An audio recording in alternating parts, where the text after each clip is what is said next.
What is up, guys? Sub-Zero here. I am going to do a reaction video to the new dev drops, talking about everything that's going on in Set 7. There's a lot of talking at the beginning of the video, so I'm just going to let it play and then give you all my thoughts on it. So yeah, let's get right into it. Brings you to a world of fantastical magic, ancient dragons, and TFT galore. Whether you're looking to hone your craft with the guild or succumb to the fury of the Rage Wave, Dragonlands has something for you. When we landed on Dragonlands as our set theme, we were excited to create a roster inspired by all sorts of high fantasy stories involving dragons. League of Legends has a few dragon thematics, which fit right into this set. Then, we looked at the roster of champions to grab a couple of actual dragons. We had so many to choose from, like Aurelian Soul, and Shyvana, and actually that's kind of it. We needed more dragons in the dragon set. So, we made our own dragons to serve as one of Dragonland's main set mechanics. To do this, we decided to repurpose League's dragon and dragon-ish models to fit into one of the 7 realms of the Dragonlands. If you play League of Legends, it may feel a bit odd to see some of our new dragons at first, but they've allowed us to introduce our most powerful roster from a single trait, or should I say anti-trait. You guessed it, it's dragons. The 7 realms across the Dragonlands harbor ancient dragons, units more powerful than anything that's ever hit the Convergence. Dragon units require 2 team slots, but they gain triple the trait bonus from their origin, alongside a bunch of health. The trait is only active when you have exactly 1 dragon unit, but there may be ways to augment this in the future. And because they are so powerful, they each have a unique gold cost that's higher than other units of their same rarity. All these rules allow us to keep these ancient dragons more powerful than your typical units. You know, units that don't rain down lightning, breathe fire, or control the stars. Oh, there's one more ancient dragon. All right, so that's the first section of the video, just talking about the dragons and what they do. I think, okay, first things first, I think the set theme itself, just looking at all the champions, is really nice. We came from set 6.5, which I really liked playing the set, but a lot of the champions look a little bit bland, especially because they're using their default splash arts and models because they were going with like the arcane theme, which makes total sense. But it's really nice to see some of these skin lines, like Firecracker Jinx. I don't know the name of this Corky skin, but like all of these champions in different skins, they're very colorful. There's a lot going on. I really like them. And then you just add on, these huge dragons to it. I think aesthetically, it looks really cool. So I'm really hyped for this like cosmic theme as well. I think, oof, I love it. Now talking about the actual dragons themselves and what they actually do. So how a dragon works is you have one dragon in your team comp. You can't have multiple. The dragon takes up 2 slots like a Colossus unit. It activates triple the trait bonuses. It sounds a little bit weird when they talk about it in this video, but Mortdog later clarified they activate triple the trait bonus. So if you have, I don't know, call this a cosmic dragon, he's going to give you, 3 out of 5 cosmic if you just have Aurelian Soul in, but he only costs 2 trait slots. So you're getting like +1. Pretty cool. And then the other thing is that they cost double the amount. So this is showing not Aurelian Soul. This is like Ao Shin, right? Yeah, this is showing Ao Shin, who is a 5-cost dragon, so he costs 10. My understanding, because they just say they're going to cost double, is that maybe there's some dragons that are like 3 costs, 4 costs, and Ao Shin is like a 5-cost, so he costs double. So maybe there's dragons that cost 8 or cost 6. I wonder if there's going to be a 1-cost dragon, dude. That'd be hilarious. You're like re-rolling for this 1-cost dragon that's like really kind of a 2-cost. That would be interesting. Dude, I'm down. I'm down if there's a 1-cost dragon that like, synergizes with like little units. That would be really cool. Just like the reroll dragon. That'd be pretty dope. So I think it's a really cool idea. I'm a bit afraid, and some people have talked about this as well, that like dragons are going to become too dominating in the meta, such that like for the only way that your comp can work is you're playing a dragon, because that makes it like a little bit less creative, right? Like it would be bad if, Aurelian or Aushin here is a Tempest Dragon. It would be bad if, in my opinion, if the meta was just, okay, you find your dragon and you build around that, or you build up a comp and then you roll down and try to find your dragon. Like, imagine you're playing Vertical Tempest, I guess, is what this would be, and then you're just rolling down at level 8 trying to find your Aushin, and you don't find it, and you're like, the game's over. This is the only way I can play the game.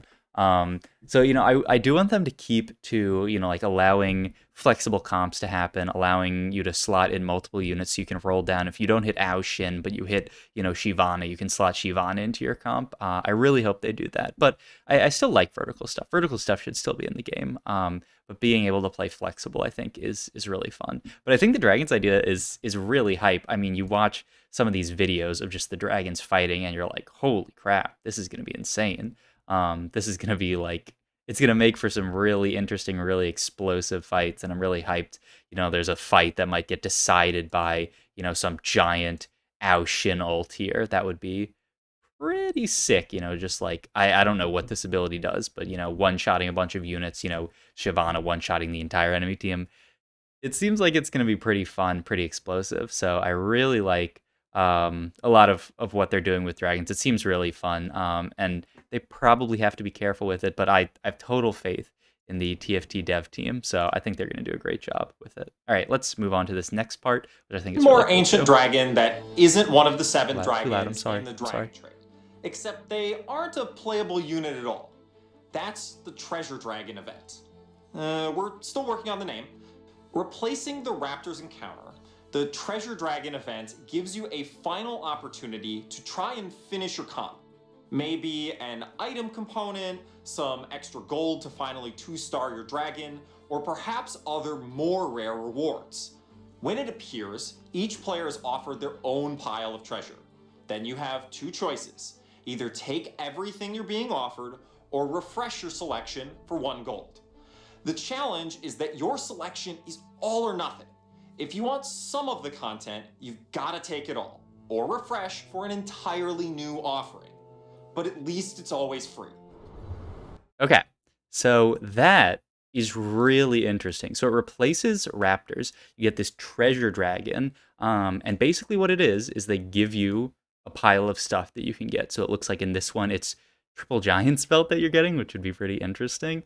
And you have the ability to reroll it. So if you really, really, you're like, if I don't get a glove, I have an IE plus rod on my AP carry. I really need a glove, or my game's doomed, so that I can finish IE Jeweled Gauntlet. You just roll through the Treasure Dragon Armory, and you keep looking to try to find a glove.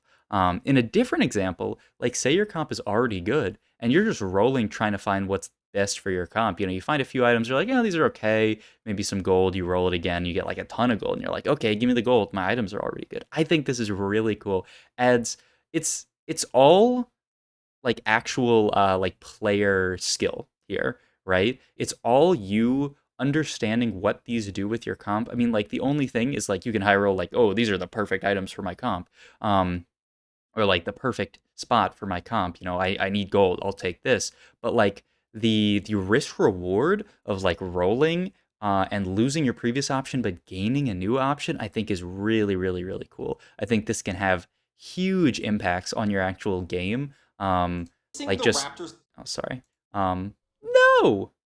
Hi, I'm Matt. I think it can have a really cool impact on your game if you find the last few items that you really need, or you find the gold that you need, and you can actually like plan around like, okay, I need these components, but I can get it off of Treasure Dragon. But you don't want to roll too hard, right? You don't want to say, okay, I need this one single component off Treasure Dragon and just throw my entire early game away because I know I can get it off Treasure Dragon. Because maybe you roll down 10 gold and you don't find the component. I think this is perfect. I think this is actually perfect for TFT because this is like the actual where all the skill in TFT is. It's playing to what you can get and making the most out of it. And with this, you can take what you get here, or you can actually have some kind of impact on what you're getting here. You can roll down, but it costs you gold.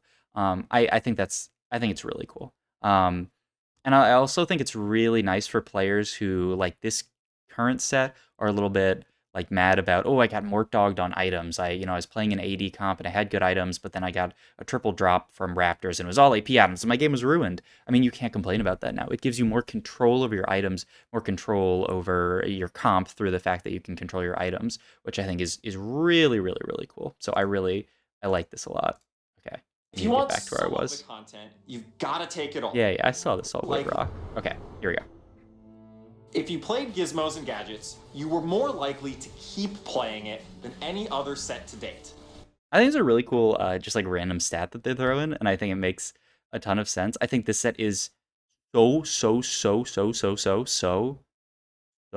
much more replayable than any set TFT has had before. And I haven't played a ton of TFT before this. I spammed 5.5. I played a little bit of the other sets, but like the fact that like augments are in the game, the game went from like like this many comps being available in the game to like I should use my other hand to better just a boom all the way over here. There's infinite more comps that actually exist in the game because of augments. Something like hidden power Lucian carry just doesn't exist without that augment. It's not real. You can play Lucian carry, but it's a completely different comp.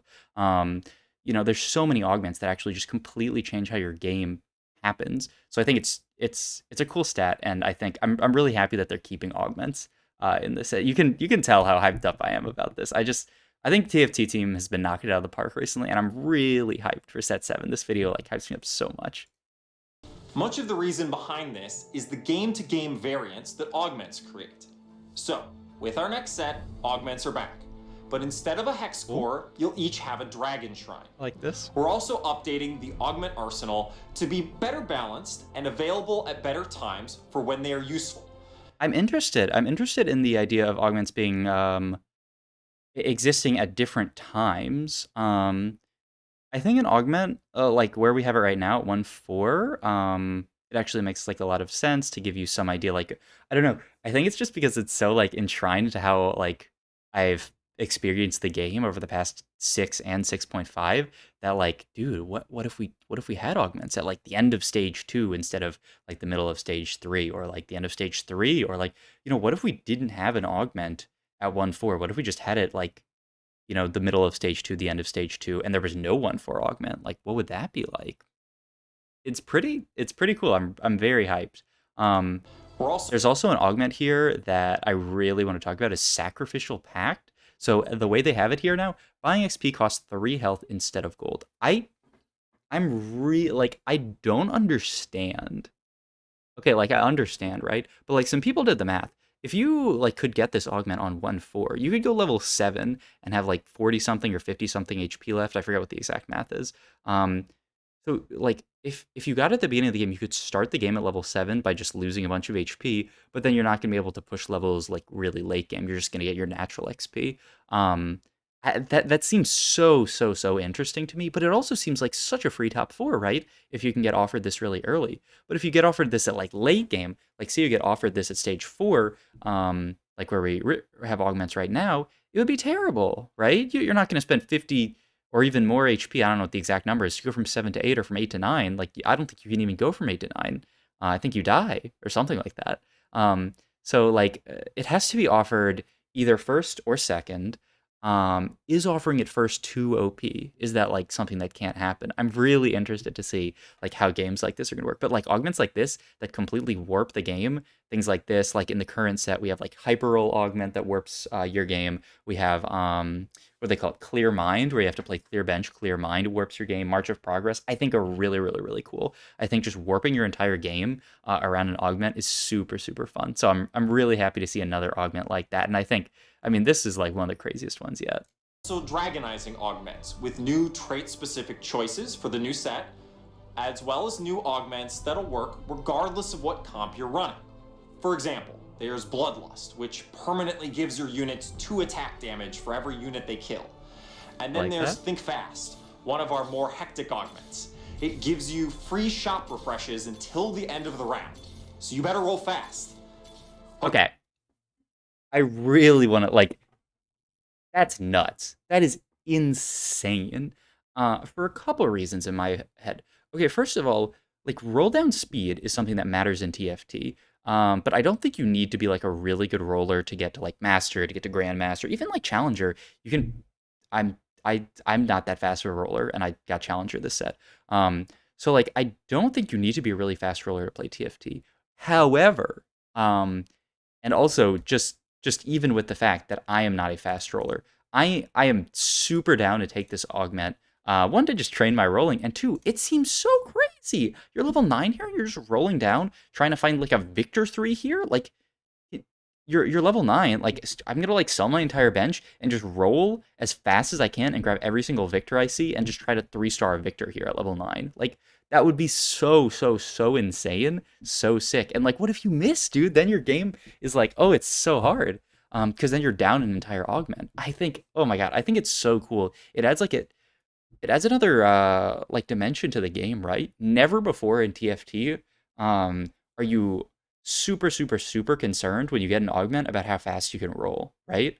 Um, like sometimes in games of TFT, you're like, okay, I need to roll down here and hit everything and make my board, or else I'm, gonna die because I don't have enough HP. But usually it's not that bad. You can always like roll beforehand. You can say like, okay, I'm gonna roll on this creep round because I don't want to wait to roll next turn because I have so much gold I need to roll down. I'm just going to roll there and make it easy on myself. You can't do that with this augment. You just have to roll in the time that you have. I imagine it also incentivizes you clicking it quickly, right? Because like the augment round will start, and the faster you click it, the more time you have to roll down. I don't know. I think this looks really cool, really interesting, really fun. So I'm very hyped about this augment. I really want to try it out once PB goes live. Oh, I'm so hyped for PB. I'm gonna spam the hell out of PB. Fast. Okay, that's all I have to share on Dragonlands for now, but keep an eye to the skies for more information as we get closer to launch. Okay, and then this stuff I like don't really care about. Like Double Up, whatever. I don't play that much Double Up. It's chill. Mumble Grumble, great guy. I think a lot of the stuff they're doing with like the new little legends they have look really cool. Like this guy looks awful. Yeah, this guy's kind of funny. I like the guy who bathes in the pool. This guy's kind of fun.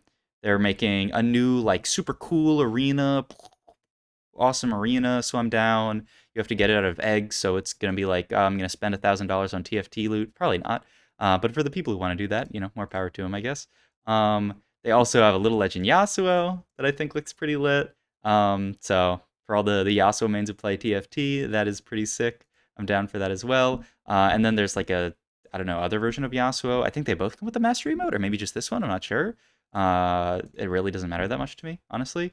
Oh, they're gonna have this. This I think is really cool. So this is the arena that was in the pass. This is like the special arena that was in the pass. I forgot what it's called. Where it has, it's an arena. You get it in the pass, like the battle pass for TFT. However, it has like custom little gold indicators. You can like click and interact with stuff. They're gonna have another one of these in the pass. I think that's too lit. It's just more value in the pass for you, which is really cool. I like this arena a lot. Just having the option to do it.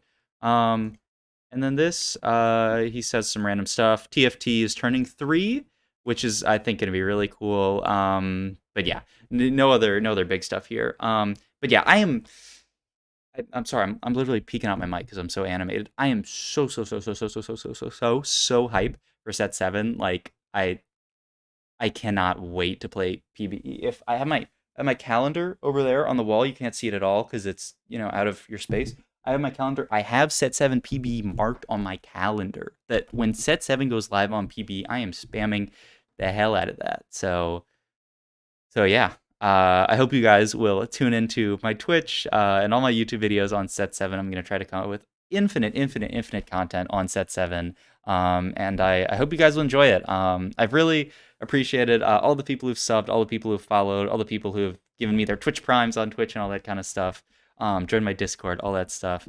So thank you all, and just it's only starting now. Set 7 is gonna be hogged as heck. All right, I'll catch you guys later.